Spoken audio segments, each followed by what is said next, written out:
Hi, this is Aaron Azarod, and welcome to the 74th episode of the Truth Island podcast. Throughout life, there will be many times that we are paired with people that have different views than that of ourselves. Yet, how we approach these encounters says a lot about who we are. For example, how long are we expected to listen before interjecting with our 2 cents? Are there ever times where it's impolite to be too candid with how we feel? Must we always affirm what others are saying, even if we disagree? Or is it ever okay to just plow right over what others are saying if we know that what they are saying is factually wrong? Regardless of what we decide in each of these moments, a skill that is really prerequisite to anyone that fashions themselves a true thinker is the ability to approach any new idea or argument with an open mind, no matter how ridiculous or how opposing these views might stray from that of our own. When we keep an open mind, one of two things may occur. One, we may affirm our previously held beliefs, or two, we might actually be convinced otherwise. Either way, the process of learning how to have an open mind and approach things that we might on the surface fundamentally disagree with remains a pivotal step on the road to self-actualization. Joining me to help explain how in life we can maintain an open mind and even in uncomfortable situations, I am joined by Pegor. Pegor, tell me, what's it like to sometimes walk into the lion's den of ideas? Hello, thank you for having me. My pleasure. Honored to be a first-time guest. It's a bit intense, honestly, like walking into the lion's den into a group of people you disagree with, and then have an intense discussion about like metaphysics and the core principles or core foundations of your worldview and other people's worldview. So it's the big guns. Yeah, no, absolutely. I think that I think a lot of people have dread and fear is this, and I've talked about this before, is this idea that your identity might become shattered. And I think people cling to their ideas because they see their ideas as being a manifestation of their identity. And one of the worst things that you can do to any human is shatter their sense of identity. I think, maybe a 16-year-old can have their identity shattered. It's not such a big deal. They can always pick up the pieces and recreate themselves. As you get older, this becomes harder and harder and harder and harder because you've now invested 30 years, 40 years, 50 years, 60 years in crafting that sculpture of an identity. And when you go into these high stakes situations, you don't want the past 60 years to be for naught. Yeah, totally. That's a like what there's a fallacy. I forget what it's called, but like the fallacy of the more time you invest something, the less likely you are to give up on it because you've invested so much time or money into it. Gambler's fallacy, I think it's Yeah, called. I guess so. So the more your worldview or whatever goes unchallenged, or the more you live with it, you're more likely to sort of grab onto it, even if it's not working anymore. Yeah, absolutely, And so, absolutely. and that's why, for example, personally, I sort of intentionally sometimes pressure test my worldview because I have this weird, I guess, desire to have as correct of a possible worldview as one can manage, or as an accurate of a worldview as one can manage. Now that's really, whoa, I love what you just said there, actually, Pegor, because what I like about this is that if you go a very long time without challenging your worldview, you might actually get stuck in an incorrect worldview for longer than you really want to. It's kind of like you need to update your computer periodically because if you don't, then you got to go through the annoying long Windows update that takes 5 hours. But if you're constantly updating your computer, on a weekly basis or a monthly basis, then it's not such a big deal. So when you find out that something you believed in is wrong, it's not like, oh my God, the past 30 years has been a complete waste. It's like, shoot, the past 3 months has been a complete waste, but that's okay. I can sweep that up. I can pick up the pieces and rebuild myself.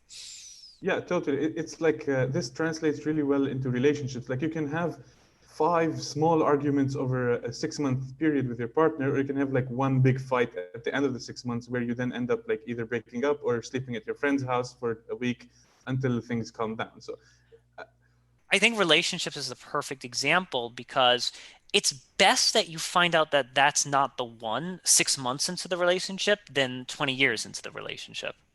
Yeah, and it's not even necessarily about the one. It's just that maybe you can resolve the differences, but it's like, would you rather resolve the differences one at a time, gradually, or would you rather just do it one big bulk, which is going to be stressful because the argument's going to be tangled up because it's like 50 things you disagree about, and you're arguing about all 50 things at the same time. Right. And there's also this idea of, I think regret is going to kind of kick in because I think the more time that think about the gambler's fallacy or whatever, it's like the more time that you're invested in something, it's gonna not only shatter your identity, but now you're gonna have all this regret of like, oh my God, I was with this woman for 10 years or 20 years and it was a complete waste. Whereas you'll always feel that, even if you're engaged in something for a month, you're still gonna feel that, but it's more of a mosquito bite as opposed to being like a shark bite. Yeah, exactly. And it's less of a loss. And plus, like you can, like, let's say 6 months later or whatever, have the big argument and break up. But there's a lot of the smaller arguments that you didn't speak up about, and that sort of builds a bit of resentment in you that, I should have spoken up, I should have said things. And that's why, like, a lot of people, I see this especially on internet memes, like, oh, I win arguments in the shower in my head against my partner, but not because they don't speak up, or like they're like they stay quiet and then they have the argument in their minds and they win, but the argument didn't really happen because it's in your mind.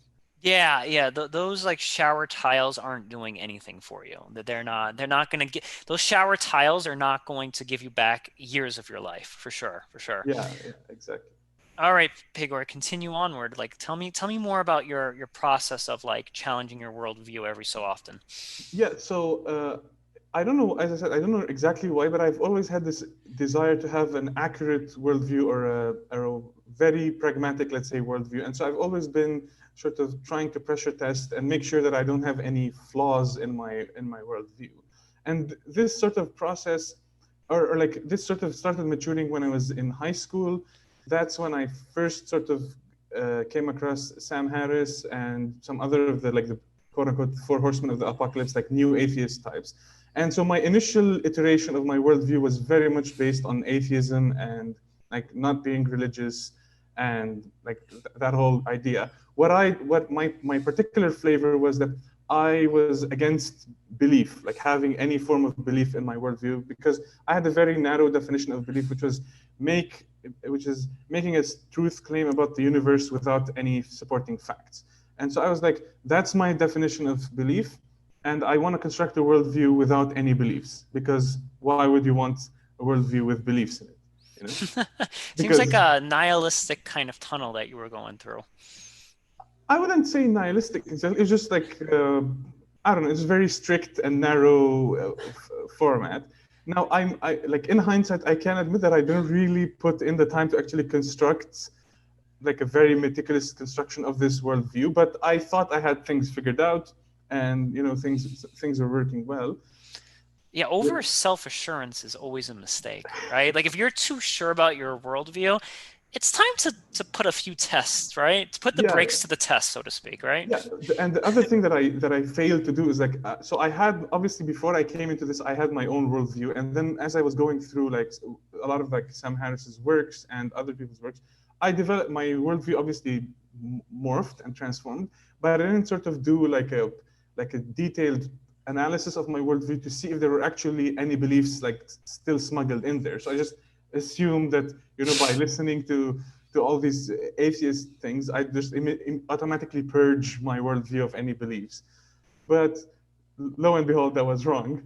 So The car came to a screeching halt. yeah, so like I think like the initial sort of moves were tied to like real life events. So one of the things was like there was like this local debate between like a Christian or person and an atheist person, which I attended, and that sort of put me in contact with people who were like Christian, and they were like, and these people were like, they know how these arguments go. They're versed in these kinds of discussions. So it's not like they're like your average churchgoer who like reads the Bible and prays and that's it. Like these guys know how the atheists argue, and they have their counter arguments to all of that. So I started sort of mingling with that group of people, having discussions, and then that transformed into I got invited to a monthly discussion group where a topic would be chosen, and then usually, unfortunately, sometimes camps would split around religious versus non-religious, and you could see the people arguing, and you could see the a priori assumptions made because they're coming from these two backgrounds. It is. I talked about this on a previous podcast with Joe.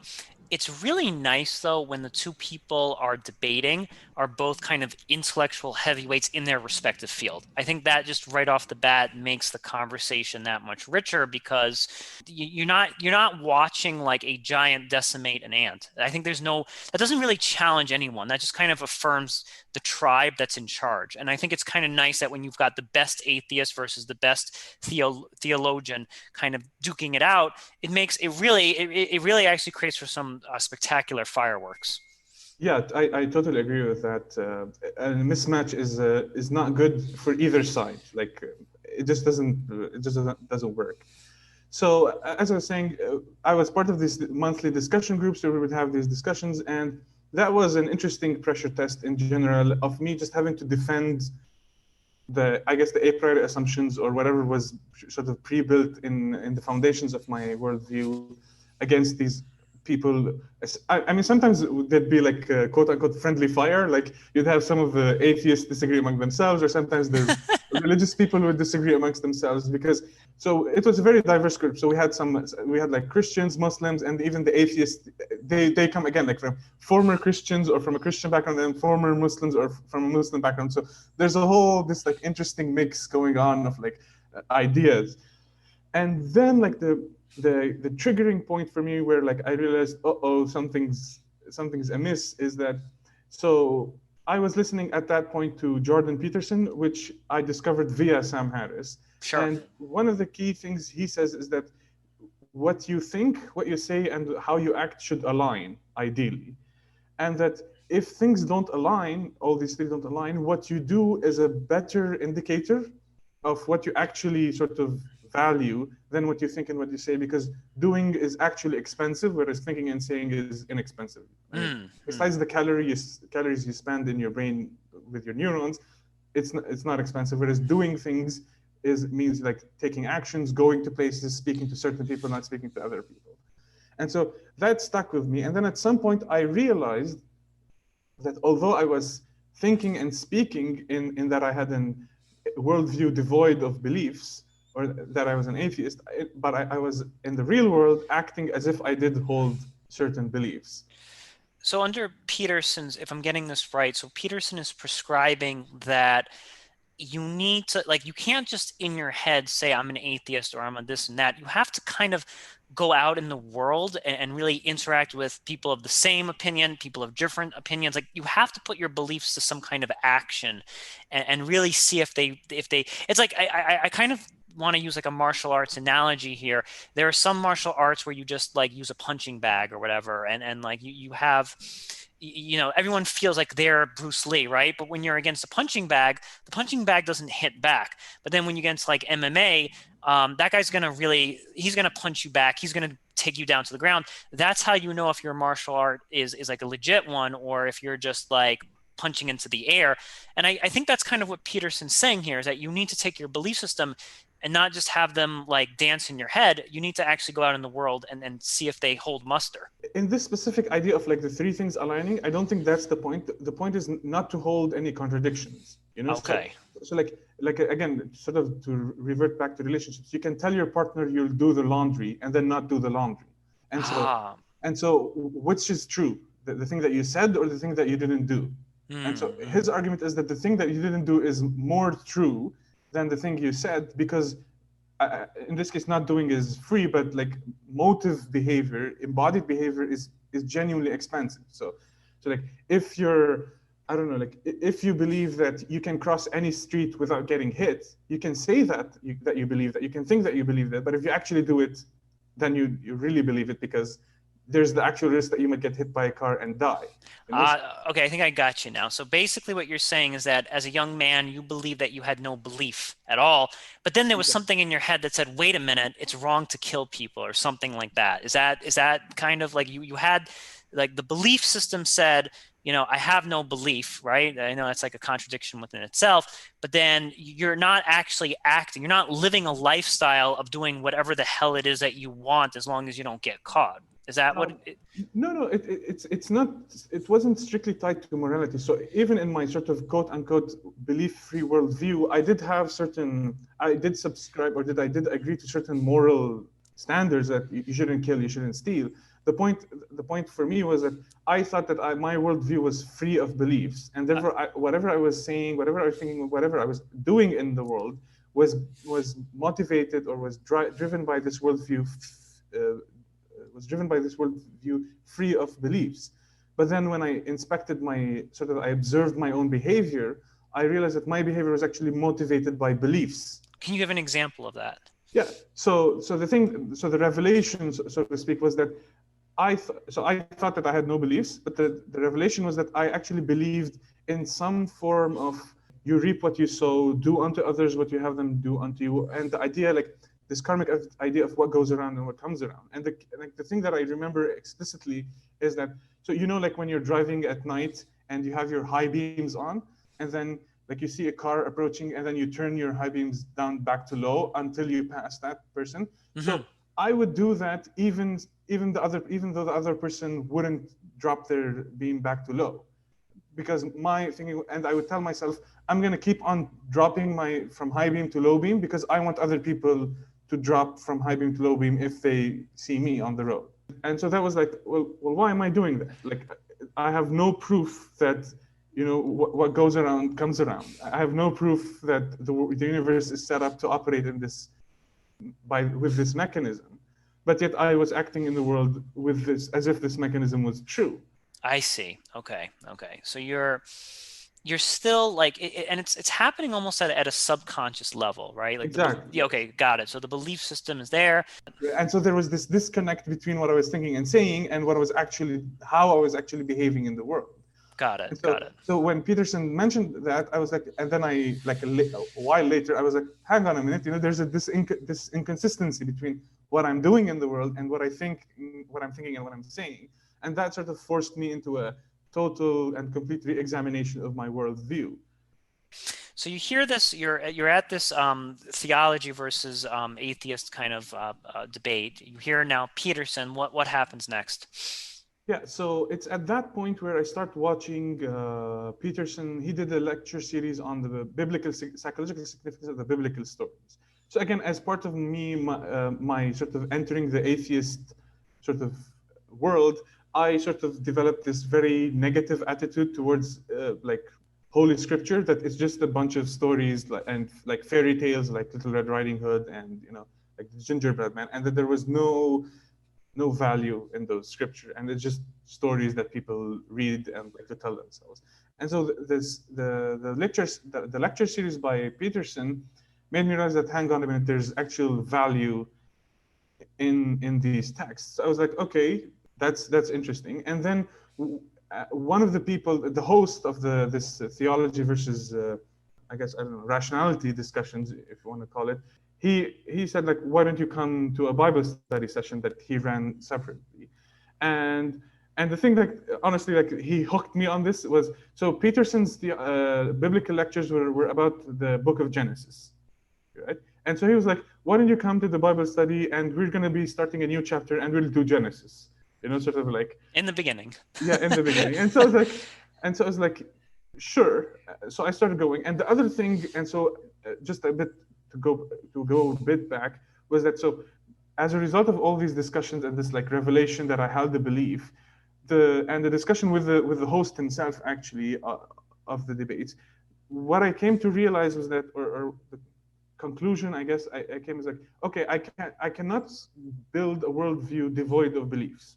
So then the question is, how many beliefs are necessary? Like, what's the minimum number of beliefs necessary to construct a worldview, right? Because ideally, you would want a worldview devoid of beliefs. But if you have to include things, because we do not have infinite knowledge, what is the minimum number of beliefs you can have in your worldview before you can start building your worldview? Because obviously, the more beliefs you have, the more likely that your worldview is going to be erroneous.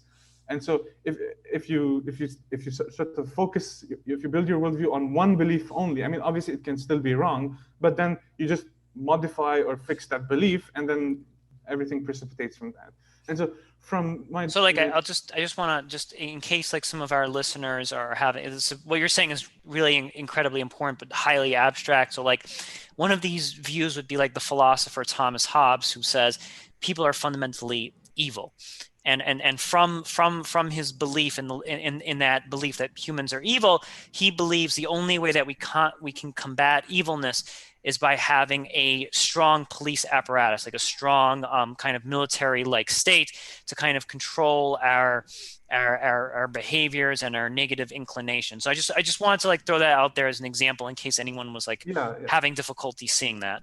Yeah, and plus, like on another level, if you have, let's say, if you've built your worldview on multiple beliefs, then you run the possibility that these beliefs at some point will contradict with each other, and so Sure. that will sort of undermine your worldview, your like worldview as well. So my approach is like, okay, what's the minimum? Like, how can I cut down the number of beliefs I need before I can start building my worldview?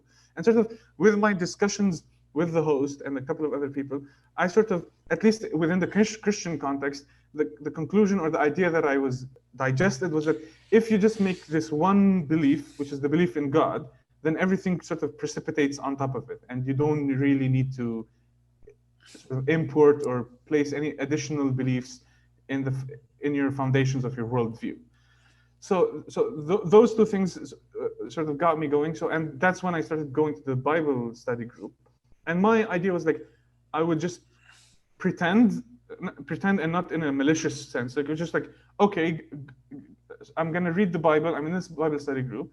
I'm not going to argue with the assumption that God doesn't exist. So I'm not here to sort of tear down the Bible to point out the gaps or like the holes in the text. I'm going to come with the assumption that God exists and then see what the text sort of reveals, or what can I extract from the text.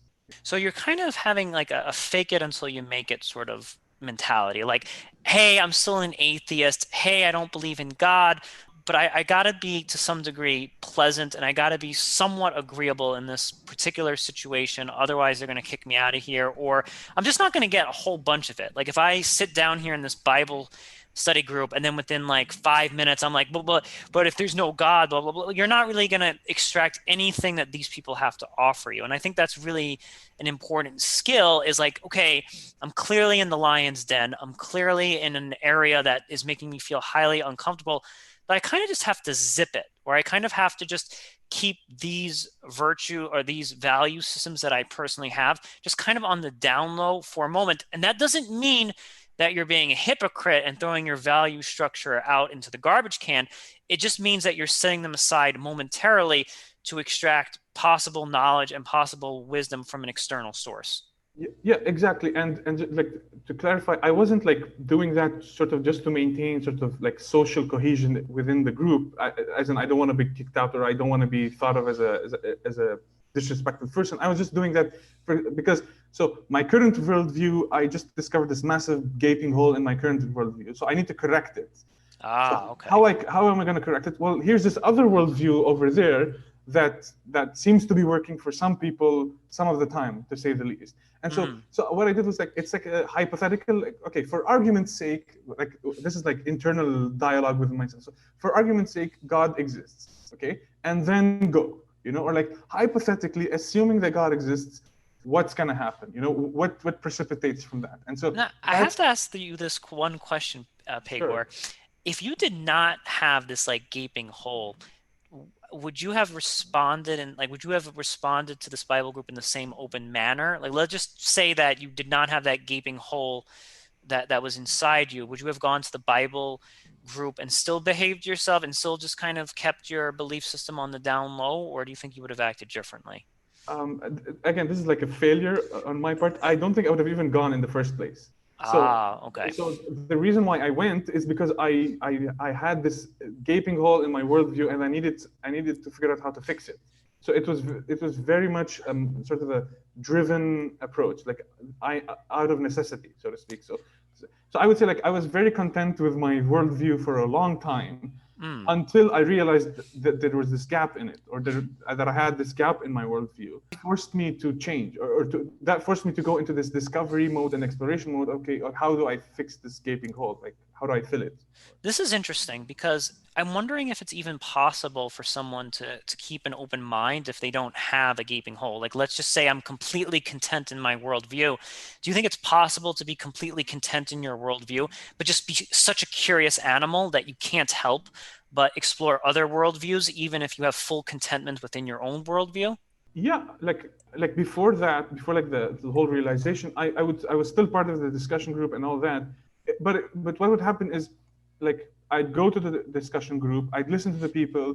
I wouldn't like particularly get upset, like, oh, how could you say this? But what would happen is, like, to refer back to like the shower arguments people have, is on the way back home, I'd sort of argue with myself against the points that were made, and then just sort of reconvince myself of what I already believed, or what I Mm. already had in my worldview, and that was the end of it. So I wouldn't get upset particularly about what people were saying, but I never grew or developed as a person because I wasn't like, I wouldn't tell people to shut up or be quiet, or that's dumb, or like I wouldn't get emotional or anything. I would just, okay, this is what you think, fine, but I never benefited from what other people thought until the gaping hole emerged. I see this. So people who are fully set in their ways, they almost have like intellectual antibodies that destroy, they see new ideas as like bacteria, and the antibodies just destroy the bacteria and don't allow the new ideas to ever even fester or enter the mind at all. Yeah, that's I really like the antibody immune system analogy.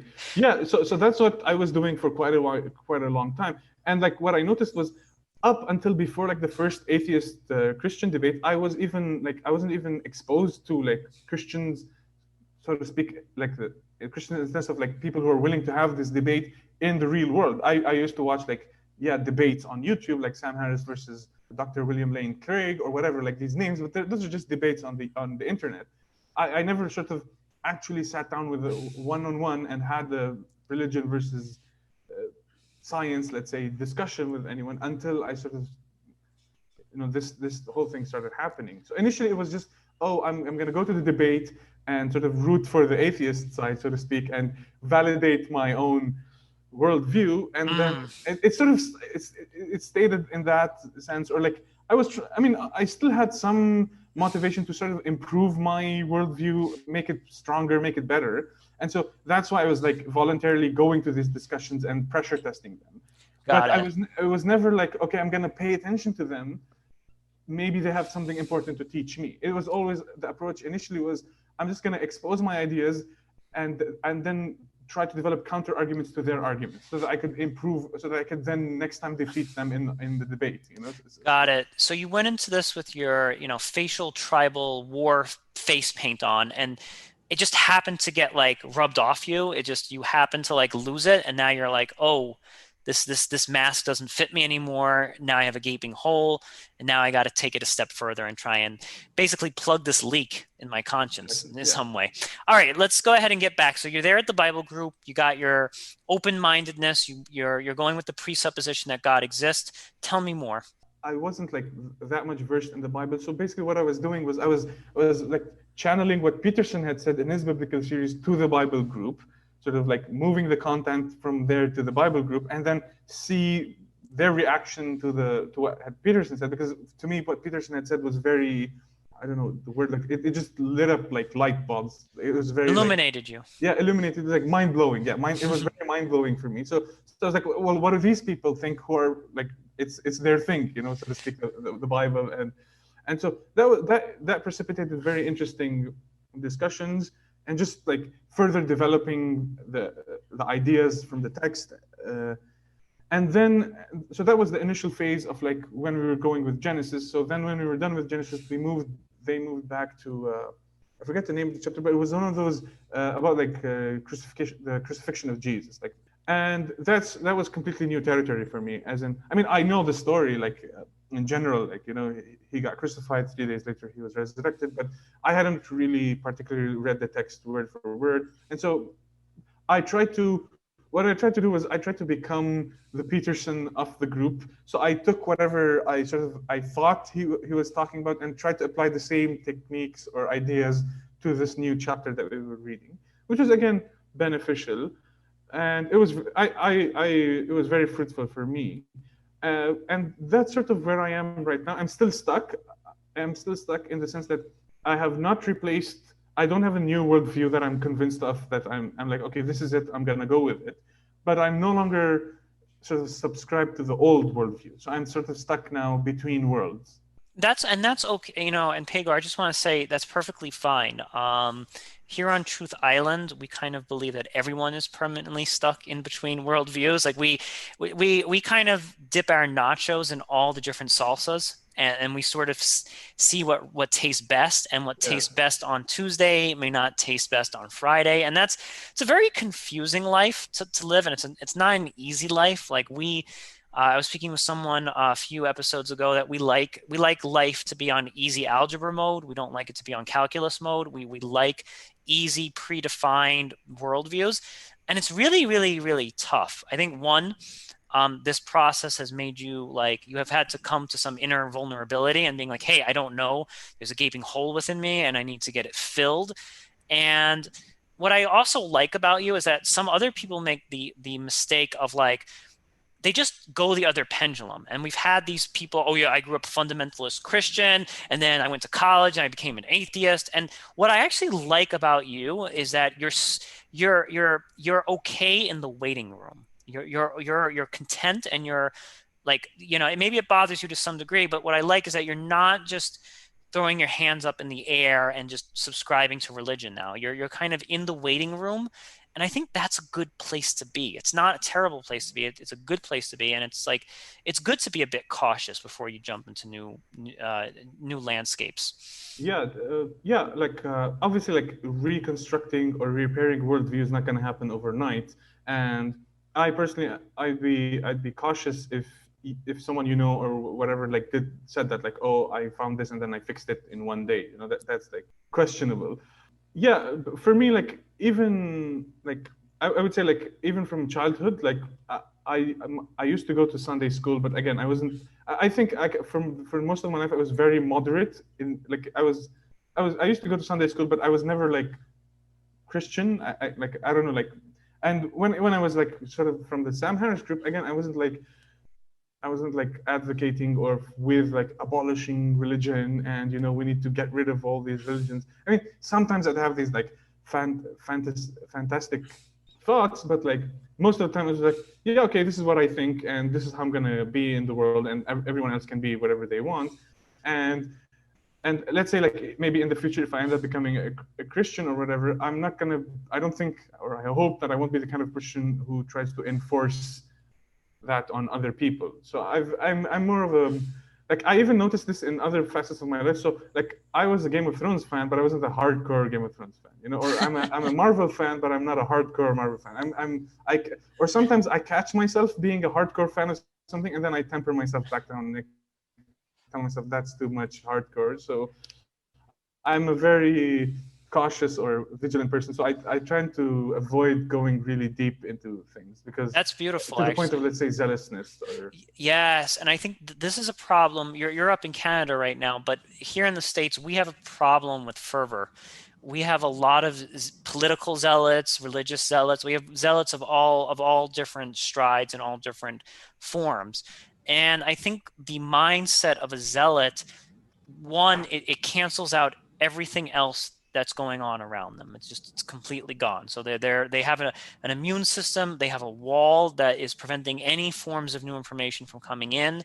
And if they can't see things through their paradigm or through their particular worldview, it is therefore untrue, even if it may have some truth, like other worldviews have truth value to them. yeah, exactly. And so for me, it's like moderation is key in some sense. Like that's a good rule of uh, rule of thumb I go with, because when you go extremes, you tend to miss things and Yeah. mess things up. Now, I want to talk about this idea. We talked about this briefly offline, is this idea of your approach defines the interaction. And I want you to kind of tell me about when you go into these situations where you're feeling highly uncomfortable, like when you were, in this Bible group. Tell me about how we can, all of us can have an approach when we're talking to people that we disagree with, or people that clearly have polar opposite worldviews in us. How can we have a more agreeable or open approach that's going to allow for fruitful conversation to occur? Yeah, well, first of all, I just want to say, like, when I was in the Bible study, I never felt uncomfortable, at least on the social level. Like, I never was like, oh, they think I'm an outsider or whatever. For me, like, the approach is, so as I said, like, initially when I was going to these, like, science versus religion debates, because I was coming with the approach of, I just want to make my argument stronger, the general feeling was a bit more combative. Like, I'd sometimes feel like your adrenaline's going up, because the objective isn't to, is the objective is to sort of defeat the other side, come up with the best counter argument, or come up with the best counter argument to sort of knock the other side down. And so that has some sort of semblance of positivity in the sense that you're improving your own self, but you're improving your own. It's like an arms race where, like, you have a missile that goes 1,000 kilometers, and then the enemy builds a missile that goes like 1.5 thousand kilometers, and then you build a missile that goes 2,000 kilometers. But you're still stuck in the track of building missiles. Yes. So you're kind of like, I think that a lot of people, when they go into these situations, they have a war game kind of approach. So there's the war game approach where it's like, it's not to listen, it's to conquer. Exactly. It's to conquer. And then I think that's something that's very prevalent in our approach to religion and politics and a lot of these other deeper issues, is that we all fashion ourselves like Viking conquerors. We're going to go into these places and we're not going to listen to a word. We're just going to conquer, convert. And what ends up happening is we actually end up losing those wars. We end up losing those wars because we ourselves are not growing at all. We're not learning anything new. We're not sort of sucking up any nuggets of wisdom that others might offer us. And then when we concede a few points here and there, we have this idea of we're losers, we're failures, or this. And instead, when you're actually wrong about something, you're actually a winner, because now moving forward, you have the correct information, or you have Exactly. the correct, your worldview has been corrected. It's been pivoted in a better direction. Yeah, totally. And so what happened was, when I discovered sort of the gaping hole in my worldview, more out of necessity than personal virtue, I was like, I'm gonna sort of change my approach, which says, okay, I'm gonna stop the arms race, at least personally. I'm gonna make it more of an exchange of ideas, at least from them to me. I mean, if I manage to convince someone, or whatever, like, if I manage to hand it to someone, more the better. But at least from my end, I was like, okay, I'm going to be open and listen to what they have to say in a constructive manner, in a positive manner. And that's why sort of the approach of, like, for argument's sake, hypothetically, let's assume God exists and then see where things go. Because at least for me, the fundamental blocking point was that belief in God. And so if I'm just gonna come from my camp of, oh, I don't believe in God, and I'm gonna read the Bible, then, I mean, you can read it and you can maybe get some stuff out of it, but you're missing the point, so to speak. And so, but I was sort of defined in that mode of combativeness because I was coming with the approach that I want to just improve my arguments and not learn something new from the other side. So I was just using the religious side as a sounding board of my arguments before, and then afterwards it's like, okay, well, maybe they actually have something that I can use to mend my worldview or completely rebuild it from scratch. And that's why, that out of necessity, I was like, okay, but then if I need to extract information from their world knowledge, I need to make, at least temporarily, that jump in belief and assume that God exists and not question it, so to speak, in the discussions. Because the people who are having the discussions about the Bible, they don't question the belief of God. I mean, obviously, even Christians or believers, they do have moments of crisis in their life where they question the existence of God. But, like, when you're in a Bible study, the point of a Bible study isn't to question the Bible and its, so to speak, authenticity, or, it's to try and extract what it's saying, what it's telling you should do, or how the world works. So I think that, like, approaching, like, I think having a fundamental defeat in some way, and then approaching conversation, approaching new ideas out of a sense of humility is probably prerequisite. So I think what happens, Pegor, is that a lot of us live in siloed echo chambers, so they never have that humbling experience. They're never humbled. They're never presented with a question that they can't answer, because they live in their own echo chambers where they say the same answer as everyone else, and there's in-group bias and confirmation, and there's no way to have that humbling experience. And the only way that you can be humbled is by going into lion's den, or at least going into neutral territory where there's a possibility that someone can serve you a dish that you've never tasted before, and then only then Yeah. can you be humbled and then reapproach this. I want you had mentioned the idea of the straw man versus the steel manning. Can we just go over that and have a little review of what that means? Strawmanning is basically like when you're having a discussion or an argument with a person or whatever, like two sides. Strawmanning is like taking the other person's argument and like making transforming it into the weakest possible version of that argument and then arguing against the weaker version. Whereas steel manning is the exact opposite of like the other side gives you an argument, you sort of improve the argument to its best possible version and then argue against that. And Mhm. so what I've noticed, especially in those like atheist versus religious people debates, there's a lot of strawmanning going on both sides, and that's why I think like it's not very useful. I used to have these like discussions with my friends, and again, it was always strawmanning. You know, like for example, at least on the for the Christian, there was a lot of mixing between like the Bible and the church as an organization itself, and what the members of the church would do. So like I remember like we'd always bring up like, oh well, this priest did that, or this pope did that. But the pope, as much as he is the representative of the Catholic Church, he's not the Bible. And you can have, so from at least from the Christian perspective, you can have a relationship with God without the Pope and just the Bible. But we do like this swapping thing where we're arguing against the Bible, and then because we're strawmanning, we'd swap the Bible with the Pope, and then say, well, look, the Pope did this, and that reflects badly. But like, I mean, Yeah, so like a straw manning could be like when atheists sort of say, "Oh, do you really believe that the whole earth was flooded or the earth is only 5,000 years old?" It's like you're really picking at you're really going for the jugular, and you're really trying to like bring out the worst possible exactly. elements of your opponent's argument to kind of win. And I think that's like the straw man technique is a classic example of the warrior technique, where you're really just trying to defeat, conquer. And when you have that mindset, you're not really going into these encounters to learn. You're going more into just reduce and defeat. And tell me, could you give me like an example of steel manning? Like I want to like wrap I, my I head think, around this. I mean, I haven't seen much examples of steelmanning, but I think a really good example was the series of 4 debates that Sam Harris and Peterson had. Yeah, Like, I mean, epic. that's where they actually discussed the idea of steelmanning in itself. And so I think, like, specifically Peterson, he sort of steelmanned a lot of Sam Harris's arguments and then sort of argued against them. And I mean, just by the numbers of people who attended, and I guess you can check the YouTube views, those debates were one of the most popular debates in recent times. Yeah, epic. Yeah, and again, like sort of to go back to relationships, again, like your partner can say like, I don't want to do this, or like we shouldn't do this, and then you can strawman their point and defeat them, but that's not going to be helpful. You should steelman it for them and then defeat it. And then if you can defeat it, then you have the point. But if you most likely you're not going to be able to defeat it, and then you're going to have to acknowledge that they have a point, and maybe we should come to some kind of negotiated agreement on what needs to happen.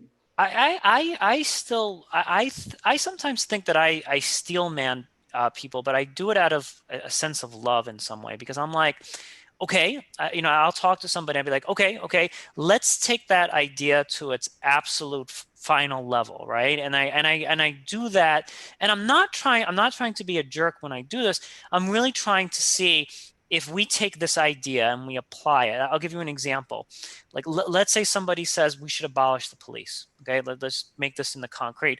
I'm not trying to be a jerk, but I'll be like, okay, let's say we abolish the police, and then some guy, goes on a murder spree and all this other stuff. Would the social worker have the ability to apprehend that person? And I'm not trying to be a jerk. What I'm trying to do is I'm trying to unravel their idea to the fullest extent possible, not in a disrespectful way, but I kind of want them to see the ultimate end of their idea. And maybe they have something else that they want to add to that, and they want to fix the steelman argument, or maybe my steelman argument was incorrectly like built or created, and they want to refine it. Totally cool. Or maybe when they see the final application of their idea, maybe they recant and kind of backtrack a little bit. Yeah. So what I would say is like what you did there wasn't necessarily steelman. It was more like playing out the argument. playing out the So, argument. Okay. so what I would say with the defunding the police, let's say, is, I mean, again, it depends on the person you're talking to, but I think defunding the police is a very sort of loaded term in the sense that the idea behind it, and this is like sort of the Steelman point of it, is that we don't want the incidents to keep on happening, right? And so, yeah, so I would say the Steelman version of defunding the police is to have a police force that can perform its function but doesn't sort of start killing the people it interacts with. You know, so I mean, obviously, I imagine you're going to find people in the world who literally believe the phrase "defund the police" as is. But I would say the idea, the best iteration or the best idea behind this sentence "defund the police" is what I just described. And this is the idea. This is sort of the point of Steelmanning, is that sometimes, or I would say sometimes, almost always, the other person or the other side that's arguing for something, they themselves don't even have their own argument fully articulated, you know. And so there's going to be some gaps in their own argument just because they don't have it fully articulated. And so the point of Steelmanning is to jointly fully articulate the argument and to build it up into its best possible version, and then to argue against, and then to have the argument. And so one of the sort of the prescriptions behind this is that when you're having an argument or a discussion with someone, the other person tells you their side, and then before you even give your argument back, your counter argument, you summarize their point to that person's satisfaction. So if that person says, "Yep, your restatement of my point is, I'm happy with it," only after that you can sort of then go after the argument. I kind of see that as like an intelligent form of arguing, because I think that like I've, taken a lot of classes and stuff, and that it's very, like, especially in something like couples counseling, for example, that's a technique that's often employed. Like, okay, I want you to repeat what your wife is saying. And then the husband will say what the wife said. And then it's not until the wife gives the okay, like, that's exactly what I mean. So I don't know if Steelmanning should necessarily, like, strawmanning seems like a pretty, malicious move. It just seems like you're trying to just defeat and conquer. It seems like Steelmanning is just a way of making sure that you're speaking the same exact language, and then if you're going to attack someone's argument, you want to at the very least make sure that you're not misrepresenting what it is that they're saying. So this idea of restating is the first phase of the Steelmanning. So the moment you are able to restate the other person's argument to their satisfaction, that means you understand the sort of the gist of the argument. And then the phase after that is, okay, how can I actually, now that I understand their argument, how can I actually improve it? Because by summarizing it, you're sort of standing in their shoes, and you're seeing the world from their perspective, and you're hopefully you're able to account for all the background factors that they're using to generate this argument. And so then you can take their argument and then make it the best possible version you can, and then argue against it. So this restatement part is the first phase, and then you improve the restated argument, and you can improve it with the other person, or in fact you should do it, because they're the ones who are arguing that point, and then then they have the discussion. Okay, I think I got you now, because I think it actually helps me to think of Buddhism to fully understand this, because in Buddhism, the ultimate virtue is to live in the present, right? So if you're steelmanning someone's argument, you're restating them and rebuilding these arguments, but it's under a nefarious guise. It's under like the nefarious means of eventually tearing it down. Like, you're building up a house of cards with the deliberate purpose that you're going to go and blow it all down. So I think that's the issue with Steelmanning that makes it so wrong, is that you're not actually living in the present and actually taking those arguments at face value. You're just taking those arguments and then reconstructing your own tower that you will eventually knock down.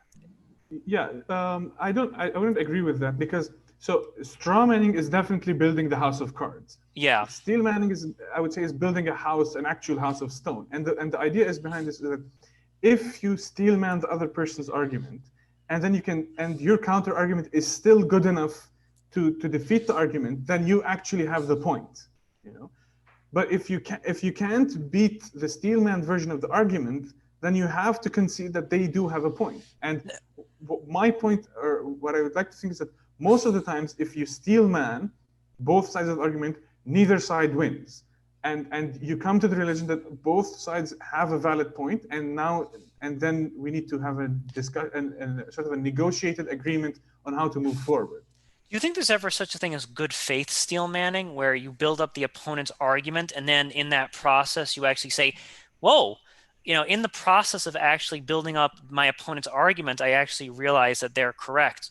Maybe you go with the intention of Steelmanning them, but then when you actually construct your opponent's argument to its highest virtue or to its highest level, if you're being really a genuine actor in all of this, you can actually at that point be like, you know what, now that I kind of think, and this is something I say all the time, sometimes I'm in the middle of a podcast and then I'll say, you know what, now that I kind of think of it, I think you're right. So do you think it's possible to do that? Yeah, I would say like Steelmanning is by definition good faith Steelmanning. Like, because Okay. I mean, whether you do it by bad faith or not, I mean, hopefully eventually the result is going to be the same, which is that because you've Steelmanned the other side's argument, you're going to learn that your argument isn't good enough, or that you both have a point, which is good faith Steelmanning. The end result is good faith Steelmanning, because it's like bad faith Steelmanning is by definition not possible, because bad faith Steelmanning is strawmanning in some sense, because you want to weaken the argument to win. So there's no like, it's sort of it's like an oxymoron, like you can't really do bad faith Steelmanning because you're actually helping the other side, and you can't help the other side if you're coming from bad faith angle, so. Yeah. So I think like the bottom takeaway here is when you're arguing with somebody, and I think I've discussed this in other meetups and other things like that, is you really want to be grounded in the present, and you want to be actively listening, and you don't want to be analyzing and being like, okay, I'm going to hold on to that little tidbit and make a straw man argument or steel man this to a tower that I'm going to eventually knock down. Because all of this stuff is not living in the present. All of it is basically using your opponent's words to your own end game. Basically, you kind of have this idea of like, I'm listening to you. However, here's what I'm going to say in response to you. Whereas if you're actually frozen in that moment, really taking everything at face value, then you're actually putting yourself in a place to learn. The basic idea is like, when you're in this debate, like, have a good faith approach. And I think that is, and maybe even relying on these techniques is like, it could be helpful, it could not be helpful, but I think whether you're using these techniques, if it's in a good faith manner and in a manner of genuine understanding, both parties are going to win, hopefully. Exactly. The last thing I want to talk about is how long should we listen to somebody before we tell them that we think they're wrong. So I'm wondering if there's some kind of etiquette or some kind of allotment of time that we should afford people to kind of just get whatever it is on their chest before we say, well, actually, because I think that if we say, well, actually, way too quickly, we never really understand what the other person wanted to say. Yeah, exactly. That's a good question. And this sort of ties back to the approach that you're taking. So if your approach is you want to sort of defeat the other side, then some people don't even wait. They just say you're wrong, and they start listing the reasons why they're wrong. Other people, and again, this like depends on how much the person is agreeable. They can give them 5 minutes, 10 minutes. But I would say this discussion is sort of pointless because you're coming at it with, I want to defeat the other side. Whereas if you take the flip side where you actually want to learn from the other side, I would think like you can listen for as long as you want. My personal metric, and this I guess varies from person to person, is that when you start feeling, okay, this is too much, like you're bringing in too many sort of, let's say, beliefs or too many a priori assumptions into this thing, like if the person is like laying out something akin to a PhD or a master's thesis, like that's too much. Like you shouldn't have to listen to a 2-hour lecture before you can get in a word edgewise. Yeah. So not necessarily just to get a word in edgewise. It's like if the thing that they're presenting is so complex that they need to talk to you for 2 hours uninterrupted, for it to make sense, so to speak, because they keep telling you, "Oh, just let me finish, you'll understand the whole thing at the end." If it's like gonna take 2 hours for them, that's a bit too much, So the moment you start feeling that, okay, like for example, in my personal example, I sort of said, for the sake of argument, let's assume that God exists. I was perfectly fine with dealing with that because it's one statement or it's one thing, But like, had I gone into, I don't know, whatever, like maybe a cult or something, and so we need to believe this thing and this thing and like 5 other things, I would have gone, well, hang on a minute, we need to have a discussion about like these things that you're asking me to believe in. Well, this one thing, fine, I can go with it, but like these 4 other things, like, where do they come from? Why are they here? Like, and this is sort of, again, incumbent on the other side, and this is why like you can't have this with like one good side, one person being good faith and the other being bad faith. You have to have both sides being good faith, because the other person has to also acknowledge that they can just dump the whole thing on you in one go. They have to go, okay, like, what's the core principle of the idea? And it just initially they introduce you to that. And then once you digest it, so to speak, and regardless whether you're convinced of it or not, whether you go, okay, I understand the point here, then they can start gradually building up the argument for you, So one or thing, their perspective. I think that's fair to ask of the person that you're talking to is actually asking yourself, is the other person stopping in their conversation for me to respond or to ask questions? Because I think if someone just keeps going on and on for like an hour or 2 hours and they're not pausing at all, then that kind of tells me that they don't really give two craps about my level of understanding. They just really just want to speak. They just really want to talk, and they're not having those little check-ins like, "Hey, did you want to ask me something?" or "What do you think about that idea, my friend?" So that's like not genuine conversation. And then Yeah, that person who's constantly talking is talking in bad faith. exactly, totally. And like, I just thought of this like analogy. Like, if you feel like you're listening to someone telling you a conspiracy theory, because like usually like the way conspiracy theories are sort of narrated to other people is like, just keep listening, and then it'll all click at the end. If that's the vibe you're getting from the other side, then you need to sort of tell them, listen, the approach you're taking isn't working for me. You need to sort of restructure, reposition, and come at me from a different angle. And the other thing to sort of note is that this can happen over a series of conversations, and over a series of conversations with maybe different people. So it doesn't have to be like in one conversation with one person. Like, you can have maybe an hour-long conversation with one person, and then have a half an hour long conversation with someone else. But the total iterative process of the whole thing nets you this result of like, you listen, you counter, or you say, okay, I acknowledged it, or I understood it. Here's my summary of it. Here's my understanding of it. Let's keep going. So just to not like have people like, oh, how am I going to do this in one conversation? Like, Yes. I think there needs to be a lot of ebb and flow. And I'm even like paying attention. I'm looking at the clock just in my own eyes. I'm like, 3 to 5 minutes seems like the right amount of time for each person to speak. Like, you talk for 5 minutes, pause, and then gauge the other person, and then kind of go back and forth. And I think that's a good rule of discourse, is to just pause every 5, maybe 6, 7 minutes at most, at max.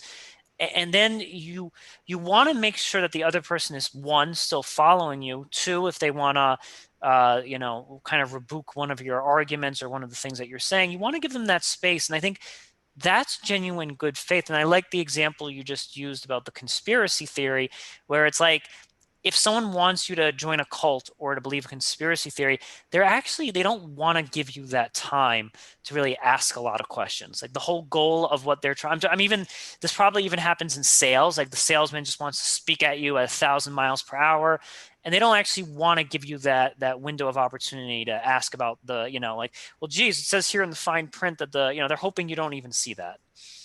yeah, so it's like another sort of like a visual idea is like, some people, like, they try to build a brick house and then present you the whole brick house. They're like, just wait, let me finish building the house. Whereas I think another approach, like, okay, here's brick number 1. Look at it. Do you agree that brick 1 is okay? Okay, let's put it down. Okay, then here's brick number 2. Do you agree that the brick 2? And then you can say, well, I don't like this brick. I don't think this brick should be here. And then you can have especially when it comes to like these big things of like metaphysics and like worldviews, like it's religion. It's this whole lump facts and presuppositions and beliefs, and it just looks like this giant dragon, let's say, that you have to confront. And it's like, Well, you don't have to. You can just break it down into, like, I can speak mostly for Christianity. Like if you're gonna convert, let's say, or whatever, you're gonna go. Well, you have to believe in I forget the exact word, transcommunication, like where the bread and the wine literally transformed into the body and of Christ. You have to believe in the physical, in the literal resurrection. You have to take all of these things in one go, and when people just can't do it, so you have to sort of break it down. Okay, well, we have this first idea. Okay, like we can talk about it. You can ask your questions about it, and we can have a discussion about it. Once sort of you're settled, and again, it doesn't have to be that you're convinced of it. Once you're okay, you've the person has felt that they've exhausted the topic. There's no more questions. There's no more thing. Then you can move on to the next sort of point of contention, let's say, exhaust that, and you can keep on going because dumping it in one go is rarely useful. I think that's a great analogy that, genuine conversations happen one brick at a time. I love that. I absolutely love that. Pegor, thank you so much for being on the show today. Thank you for having me. This concludes the 74th episode of the Truth Island podcast. I'm Aaron Azrod.